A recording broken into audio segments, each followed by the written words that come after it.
Hello, j'espère que vous allez bien. Heureuse de vous retrouver aujourd'hui. Alors j'ai un petit peu de retard car j'ai une amie actuellement qui est à la maternité, qui est en train d'accoucher. Alors s'il vous plaît, pour elle, je vous demande de mettre plein de likes pour la soutenir, s'il vous plaît. Elle se reconnaîtra quand elle regardera ma vidéo.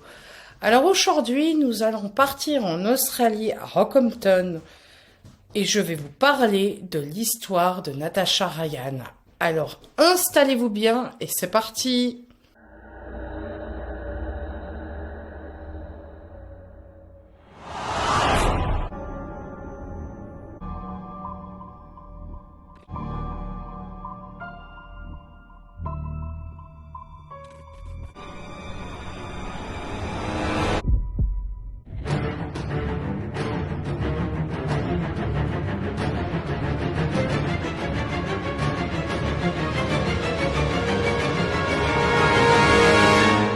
Natasha, âgée de 14 ans, a disparu le 31 août 1998 après que sa mère l'ait déposée à l'école.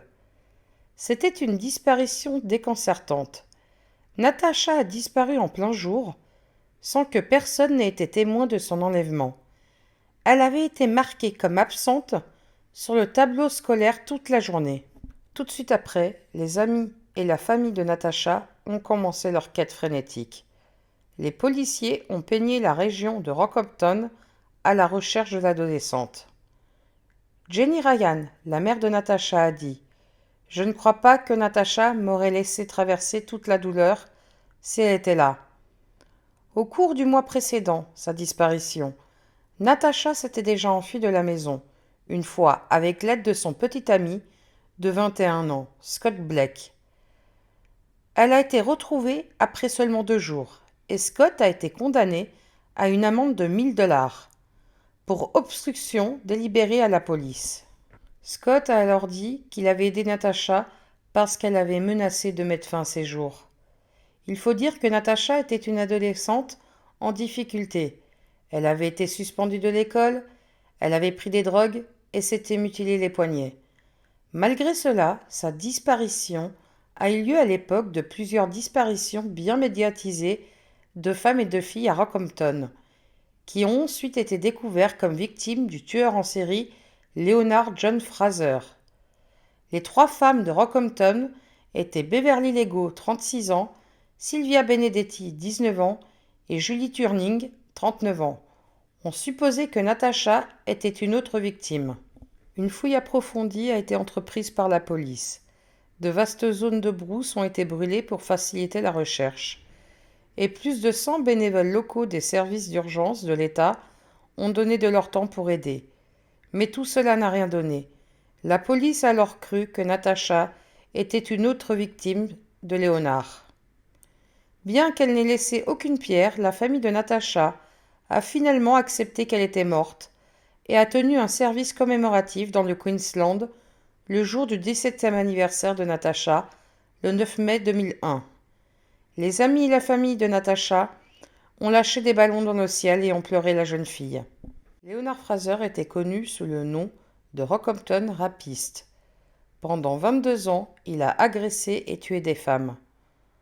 En septembre 2000, Leonard est condamné à vie pour l'agression et le meurtre de Keira, âgée de 9 ans. Depuis sa cellule, il avoue à son codétenu les meurtres de Beverly, Sylvia, Julie et Natasha. C'est ainsi que la famille de Natasha et les forces de police ont pensé que Natasha était morte. Mais en avril 2003, lors du procès de Leonard, gros rebondissement, le procureur Paul Rutledge a dit que Natasha n'était pas morte.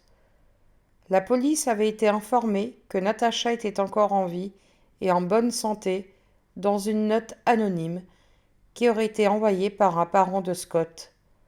La police a ensuite perquisitionné la maison le 10 avril 2003 et avait trouvé Natasha vivante et en bonne santé, se cachant dans un placard. Natasha vivait avec Scott depuis sa disparition. Elle a été retrouvée à seulement 4 kilomètres de la maison de sa famille.